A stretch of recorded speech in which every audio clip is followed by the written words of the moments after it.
Welcome to rSlash Am I the Butthole, where OP discovers that her daughter's best friend is being neglected. Am I the butthole for brushing my daughter's friend's extremely matted hair out so she could avoid a drastic cut? My daughter has a friend, April, who's 13. April's been going through some health issues that I don't want to put here. April's mom passed away when she was little, so it's just her and her dad. Since her dad has started dating his girlfriend, Kathy, April's needs have been pushed to the side a little, and her dad just hasn't noticed that April's been struggling. She's doing better now after getting the help that she needed. However, April's hair has been extremely matted, as it hasn't been brushed for months. April's been hiding her hair under hats and hoods at home and trying to disguise it at school in buns. April stayed over at our place on the weekend, and I only found out about her hair when they came downstairs after getting a comb stuck in April's hair trying to fix it. I comforted April as she was ashamed about her hair, but she had hoped that she and my daughter could fix it. My daughter convinced her to tell me about it because she had been scared to say anything to anyone because she thought that she would be judged because her dad's girlfriend had made comments about her appearance when she was going through her health issues. When April was going through her health issues, I made it clear to her and my daughter that our home is a judgment-free zone, and if she ever wanted to come to me or my husband for help, then she would get it. April then asked for help detangling her hair, so that's what I did. We put on some films and I worked on detangling April's hair. It took hours, but it was doable. When April went home on Sunday, her hair was completely detangled and neatly braided into 2 Dutch braids. She was happy and thanked me for helping with her hair. Then, on Monday, I got an angry phone call from Kathy because she intended to take April to get her hair cut due to how matted her hair was. Apparently, Kathy and April's dad had noticed how bad it was, and Kathy had told me that she would get it sorted out. Kathy is mad because the salon they were going to had charged her a cancellation fee for canceling the day of the appointment. Kathy wants me to pay her back for the cancellation fee because it's my fault for fixing April's hair when they were going to get it cut out. I told her that I wouldn't be paying it. I just did the right thing by April instead of going to the extreme option right away. Kathy then said that April was no longer allowed to be friends with my daughter, and they would sue me for the cancellation fee. The fee was £60, by the way, half the cost of the haircut. My daughter told me that April knew about Kathy. I'm sorry. This is so dumb. I'm just imagining the judge is sitting up on his bench and he's like, okay, what's the next case? And this huffy Karen walks up to the post and is like, Your Honor, I'm suing that woman over there for £60 because I wanted to cut off my daughter's hair because I completely neglected her. And that evil woman over there brushed out my daughter's hair, meaning I could no longer shave her head bald. So I had to cancel and they charged me a cancellation fee and I want her to pay it. Like, yo, what would go through the judge's mind? Like, what? I'm sorry, what? You let your daughter's hair get so matted that it was like a rat's nest and you're blaming someone else for fixing it, huh? I'm sorry, this is just really funny to me. Okay, my daughter told me that April knew about Kathy wanting to cut her hair, and April didn't want the haircut, which is why she went to my daughter for help. April, just like my own daughter, has long hair. So cutting the matted hair out would have meant her losing well over half of her length of her hair. So am I the butthole for brushing out April's hair so she avoided getting a drastic cut? Man, there's so much wrong with this post. This is so dumb. Okay, so first off, we'll start with the easy one, neglect. Maybe April's dad and April's stepmom should stop neglecting their own daughter. Huh? How about that? That's an easy one, right? Secondly, maybe April's dad and April's stepmom should stop being such judgmental jerks that their own daughter doesn't feel safe coming to them for help. Instead, she has to go to her friends' parents because they're more trustworthy than her own parents are. And then, oh my God. Yo, okay, how about this? This one's pretty easy. If a 13-year-old girl, quite possibly the most vulnerable person for body images that you could possibly come up with, a 13-year-old girl, is going through major health issues, maybe don't body shame them, okay? Maybe show them some sympathy because they're going through health issues, so don't be like, you're looking pretty ugly today, sweetie. Have you tried putting on makeup? What's so weird to me about this is the really weird thing, is brushing a young girl's hair is such an amazing opportunity for bonding. It's such a sweet bonding moment. So if Kathy really cared about her stepdaughter, just comb her hair, put on some music, put on some TV, chat about your day, comb her hair. I have a 2-year-old daughter. I love running my fingers through her hair and playing with her hair and combing her hair. It's just so sweet. It's sweet. So, OP, I hope they sue you. I would love to see how that goes in court, man. That's so funny. OP posted an update. Let's see where this goes. April's dad, James, came around earlier because he wanted to talk to me. April and Kathy had gotten into a shouting match yesterday because of the canceled appointment. Kathy had told April that she wasn't allowed to see my daughter anymore until I paid the money that I owed. This was news to James. And April told Kathy that she was going to continue seeing her friend. April also told Kathy that she hated her and that if anyone was going to take the place of her mom, it would be me because I actually care about April as a person, not just her appearance. James wanted to know what happened with April and why I owed Kathy money. I explained everything to James, and he was horrified to learn that Kathy was going to cut April's hair short instead of helping her. He had been under the impression that the appointment had been to get her hair detangled, and he wouldn't have consented to April getting a big chop. He hadn't realized how focused Kathy had become on April's appearance with her hair. He told me that he wasn't going to stop April coming around because he knows how important my family is to her. When her mom died and he fell apart, we provided the stability they both needed. I told James that April is always welcome here, and she knows it, but it's her dad that she needs. I'm getting a little choked up, you guys. She needs him to be there for her and to support her through whatever she's going through. Having her dad will mean more to her than having me there. James agreed to this, and that he knows that he's not been the dad that she needs, and he's going to try to be better for her. He asked if I could recommend a family therapist who could help them, and I gave him a few names. Since April started going through her issues, James has stepped up. He's not the same dad that he was when they started, but he does still have a long way to go to be the dad of the year. Since speaking with James, I've gotten angry texts from Kathy, furious that I went behind her back and spoke with James when she was dealing with the issue. In the string of angry texts she sent me, she said horrible things about me, April, and my daughter. I'm not engaging with her anymore. She's a walking red flag. I screenshotted the messages before blocking Kathy and sending them to James's phone. My daughter's been messaging April, making sure that she's okay, and she'll be coming to stay at the weekend because she doesn't want to be home when Kathy collects her stuff. I'm not sure what's going on with that relationship, nor do I want to know, but it does sound like James is finally putting April first.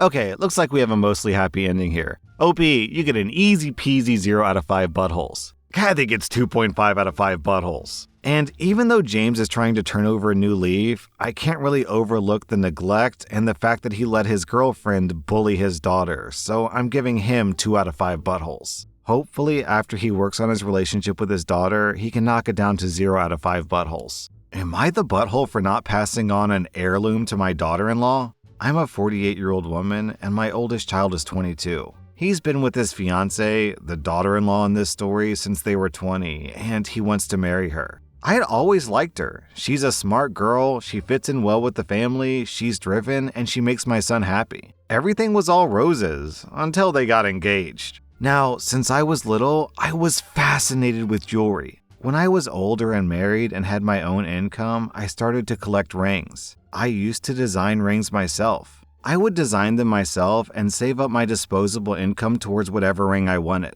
I wasn't buying a new ring every year, but over time, I got a nice collection of rings. My favorites are a sapphire with a halo of diamonds, an emerald in a trilogy with 1-carat diamonds on either side, and a ruby set in a pave band. After my son got engaged and we invited him and my daughter-in-law to dinner at home, my daughter-in-law asked to speak to me. She said that she's been admiring my emerald ring over the years and she's always wanted one. She pointed out that I wear that ring least often, which is true. And she demanded that I gift it to her as an heirloom engagement ring. This is in addition to other wedding gifts and expenses that we discussed as a family during dinner. This includes gold to the value of approximately 6,000 pounds, which is honestly more than my entire wedding cost, and which I still think is a significant amount. This rubbed me the wrong way, and I admit I accused her of trying to pick through my estate before I'm even dead. I told her the ring is mine, and I can even sell it on my deathbed if I want to.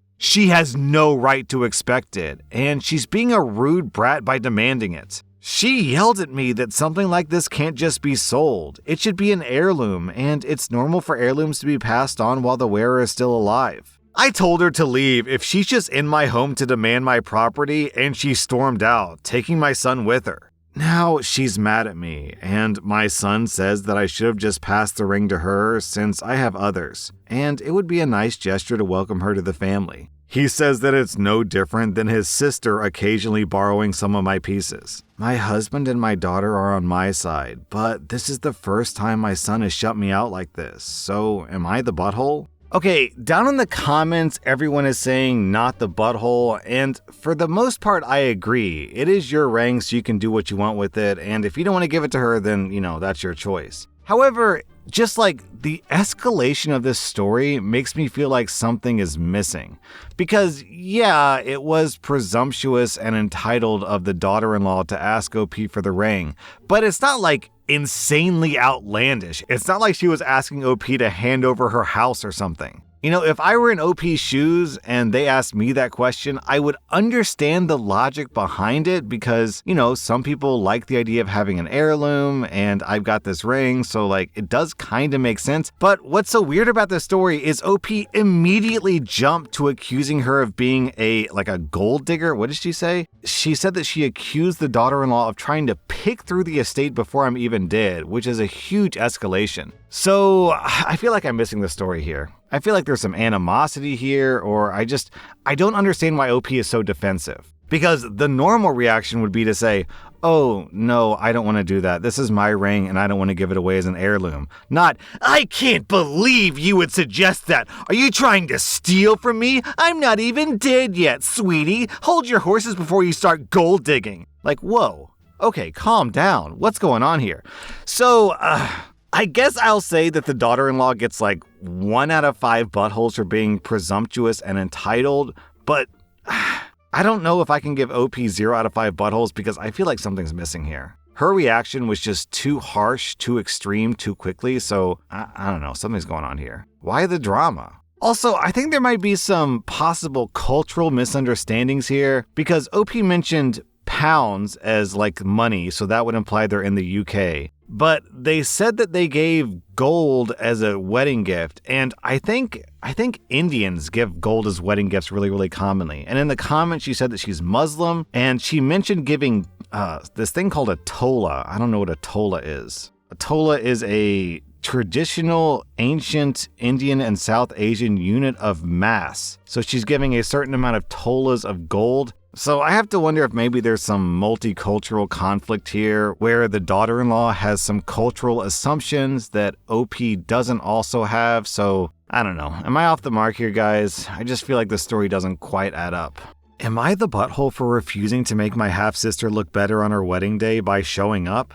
My half-sister and I share a mom. She's 9 years older than me. I'm a 17-year-old girl. My half-sister's dad died when she was 5. And then, 3 years later, my mom remarried to my dad and got pregnant with me straight away. Up until I was 10, I thought that my sister was the best person ever, and I wanted us to have a relationship like my friends had with their siblings. But she's rejected me as not being her real sister from day one. She also rejects my dad as anything other than my mother's F-buddy, and she called him that to his face and in front of other people. My dad always lets it slide, and my mom will tell her that we're a family, to which my half-sister will say that she and my mom are family, but my dad and I are not. When I was 6 years old, my mother had a 6-month pregnancy and with a stillborn.